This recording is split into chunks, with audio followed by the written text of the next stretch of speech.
Chapter 0. The Orb Beneath the Ruins. Buried knowledge. A relic that was never meant to be found. Aldrich had spent years studying forgotten cities, tracing the bones of lost civilizations, mapping structures left behind by hands that no longer existed. But the ruins beneath El Tara, a crumbled temple deep within the southern cliffs, were unlike anything he had ever seen. The carvings were perfect, unmarred by time, untouched by erosion, still whispering stories of something ancient. And when Aldrich pressed his palm against the altar, when his fingers brushed against the dust-coated surface, he felt it. A soft pulse, like something beneath the stone was waiting. And when he dug deeper, when he brushed aside centuries of rubble, he found it. An orb, smooth as glass, gleaming in the dim light, untouched by decay, humming with something unseen. The first contact, the spark that changed everything. Aldrich touched it, expecting nothing more than cool stone, an artifact, another piece of history to catalog. Instead, pain.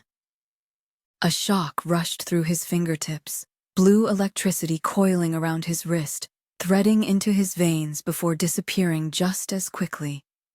Not just lightning, not just energy, something alive, something responding to him. Deciphering the orb, the first steps toward magic. For weeks, Aldrich studied it, mapping the pulses, observing the way it responded to touch, watching the patterns of electricity dancing beneath its surface. And slowly, he began to understand. This was not just an artifact. It was a conduit, a vessel for something the civilizations before him had known, but never recorded in books, never passed down in history. He called it mana, not lightning, not simple power. Mana, essence, the unseen force that shaped existence itself. His first spells, manipulating mana. The first sparks formed without control, flickering in his palm before vanishing. Then came the drops of water, small at first, then falling like rain, shaping themselves into spheres that hovered in the air before collapsing. Then came the barriers, thin sheets of energy pressing against his fingertips, solid yet weightless, strong yet temporary. Then came the flames, not just fire, but colored blazes, responding not just to movement, but to thought, shifting in hues based on his intent. And slowly, he realized he was not just wielding power. He was speaking to the orb. He was learning what it wanted him to know. And the day he whispered his first command, the day the mana truly formed something beyond simple elements, was the day he summoned. Chapter 1. The First Summoning. The Orb, a catalyst for discovery. Aldrich had studied the glass-like sphere for months, tracing its sparks, observing the way it pulsed beneath his fingertips, sensing that it held something more than just beauty. He had learned its language, mana, essence, electricity that spoke in whispers rather than commands. He had mastered barriers, healing, flames of unnatural color, and yet none of it compared to what the orb truly desired him to learn. Because today, it would give him something different. Something alive, the moment of creation. Aldrich had never considered summoning before. Magic was an extension of nature, an element to be harnessed. But what he was attempting now wasn't just harnessing power. It was creation itself. The orb pulsed, Aldrich whispered. And from the swirling mana, from the threads of energy woven into the air around him, something formed. a shape, a presence, a living thing that had never existed before that moment.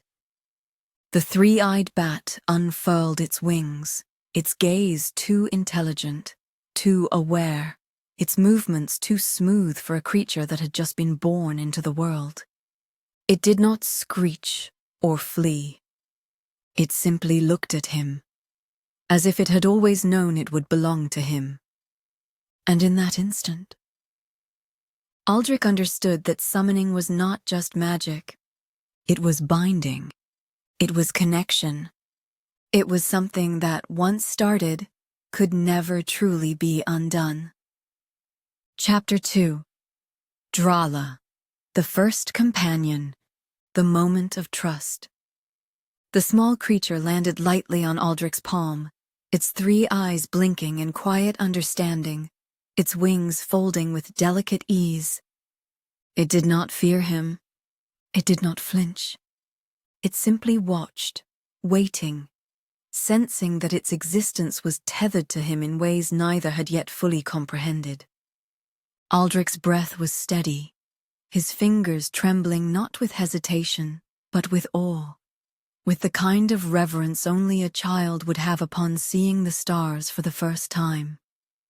And when he spoke, his voice was barely a whisper, not a command, not an assertion of ownership, but something far softer.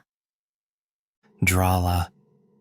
The name settled into the air, woven into the very essence of the creature, a bond forged not through dominance, but through recognition. The bat blinked, and then it nuzzled against his fingertips, its wings shifting slightly, a silent acknowledgement that the name had been accepted, understood, made eternal. Aldrich smiled, because he was not alone anymore. Chapter 3. Return to Shale, the road home, a place untouched by magic. The path west was gentle, the winds rolling over golden fields, the scent of wheat and wildflowers blending beneath the soft embrace of early evening. Aldrich walked with steady steps, his robes shifting with the breeze, his mind torn between the familiar comforts of home and the quiet weight of what now perched upon his shoulder. Drala nuzzled against his neck, the soft flutter of wings brushing against his ear, its third eye blinking in silent contentment, as if it had always belonged to this world. But it hadn't. Not truly. And as Aldrich approached the edge of Shale, the village he had left behind so long ago, he felt it. A presence of two worlds colliding. The place that had shaped him before magic, and the creature that had marked him after. The village of Shale, a life before mana. Shale was untouched by war, by magic, by anything beyond the simple rhythm of existence. Its homes were built from smooth stone and sturdy oak, chimneys curling soft streams of smoke into the sky, the streets filled with laughter, voices, familiar scents that once belonged to his childhood. The people knew him, had watched him grow, had seen him leave in pursuit of history, architecture, discovery beyond the fields they tended. And now, as he stepped through the worn pathways, as familiar eyes landed upon him, he felt something shift within him. Had he changed? Or had he simply become something that did not belong here anymore? Drala tightened its grip against his shoulder, sensing his unease, pressing its tiny form closer to him. Aldrich breathed in the scent of home and walked forward. Chapter 4. A warm welcome home. The cottage's glow, the hearth that never faded. Aldrich came to a halt at the gate, breath steady, fingers twitching in quiet anticipation. Shale had never changed. The fair fields of grain swaying in the wind, the scent of oak and wildflowers drifting through the evening air, the soft hum of life tucked inside each home. But it had been months. Months of ruins and discovery, months of silent study and whispered spells, months of a world so much greater, so much deeper than the peaceful village that had once been everything to him. And yet, despite all of it, the cottage still stood, warm and inviting, firelight spilling through the windows, the scent of roasted wheat and honey curling through the autumn air. He knocked, and when the door swung open, the joy of reunion. His sister stood there, breath caught in her throat, eyes wide, expression softening into something both overwhelming and bright. Aldrich. She was crying before she could stop herself, launching forward, arms wrapping around his chest, clinging like she never wanted to let go. He laughed, the weight of months melting from his bones, his hand resting gently atop her head. I told you I'd come home, didn't I? Beyond her, Stanton sat in his wicker chair, pipe balanced between his fingers, gaze unwavering but filled with warmth. And beside him, Emily turned sharply, eyes catching her son's frame, brows lifting before relief rushed through her. Aldrich stepped inside, and just as he expected, his parents did not hesitate. They stood. They hugged him.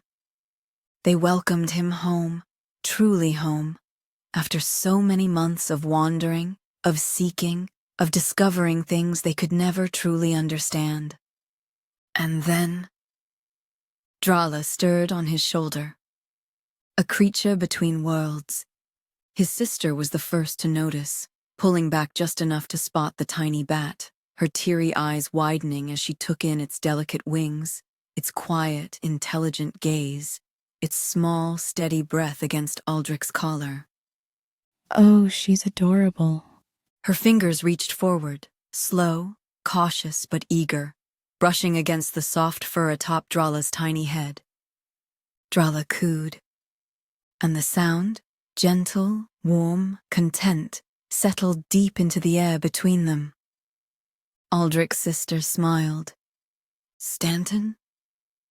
He barely reacted, simply accepting the strange creature as part of his son now, as if Aldrich had always been the type to bring home odd little things from beyond the fields. Emily, however, hesitated. Her gaze flickered to the third eye, to the way it blinked separately from the others, studying her like it understood more than it should. But when Drala made that soft, melodic sound again, something eased inside her. Something calmed. Something settled into cautious, but inevitable acceptance. Because whatever this creature was, it belonged to Aldrich now, and if he called it a friend, a companion, a part of him, she would trust him. Chapter 5. A Life Between Pages and Light. Aldrich's Little Shop, a Place of Stories. The months in Shale were gentle, tucked between golden fields and quiet hearths, wrapped in the kind of warmth only home could offer. Aldrich had never been one to remain idle, and soon the small cottage was not enough. Not for his mind, not for the knowledge he had carried from his journeys, not for the stories waiting to be told. So he built something small, something simple, a place where words could live beyond his thoughts, where parchment could hold the wonders he had seen, where the people of Shale could read the worlds he had walked through. His store was nothing grand, just a small room tucked beside the bakery, where the scent of fresh bread mixed with ink and softened pages, where curious minds wandered in, searching for tales beyond the village's familiar fields. He did not write of magic, not yet.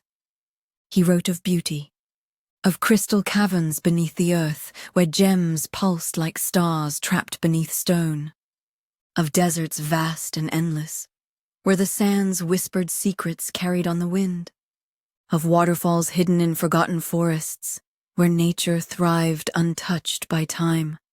And slowly, people came to read, flipping through pages with wide eyes, speaking softly of places they had never seen, but could now imagine as if they had walked those lands themselves.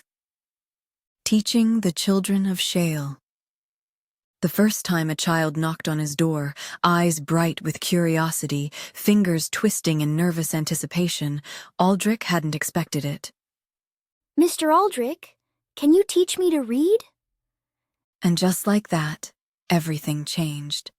One child became 3, 3 became 10. And soon, elders arrived too, chuckling about how they had never had the time before. But perhaps now, there was no reason not to learn. He taught with patience, with joy, watching as small fingers traced over words, as hesitant voices sounded out phrases, as the village slowly grew in ways beyond wheat and stone.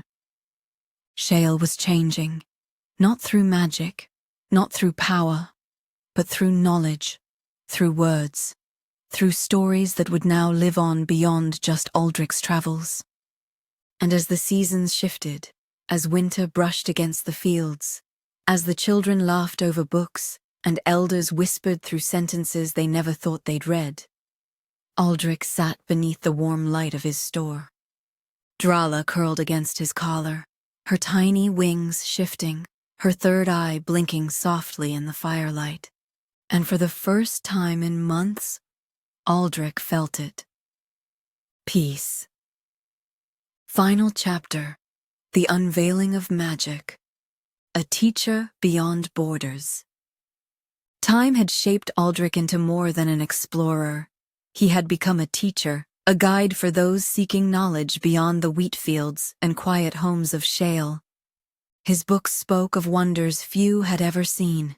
His lessons expanded into medicinal knowledge, tradecrafts, philosophy, and before long, his name reached beyond the village, whispered in neighboring settlements, carried into towns where few had ever heard of Shale before. They came on foot, by wagon, with questions he answered eagerly, their curiosity becoming his greatest joy.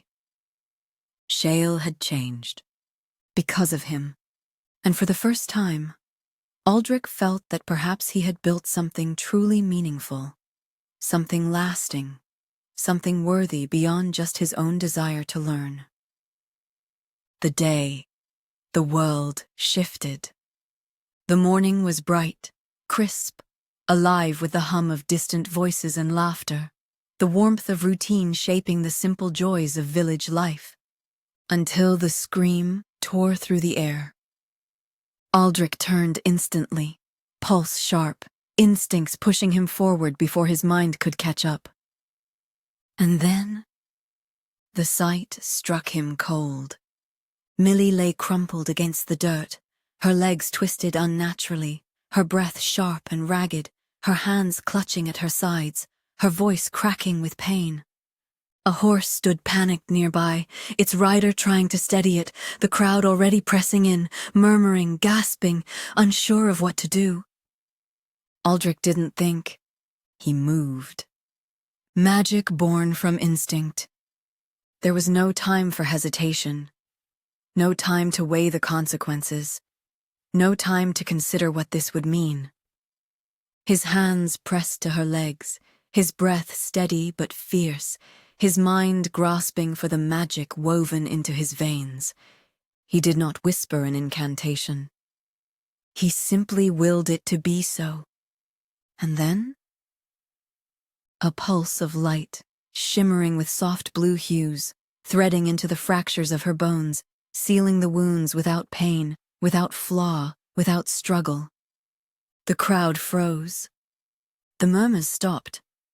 Millie's breath calmed, her body steadied, her legs, whole again, unbroken, strong, shifted beneath her. She stood, and everyone saw.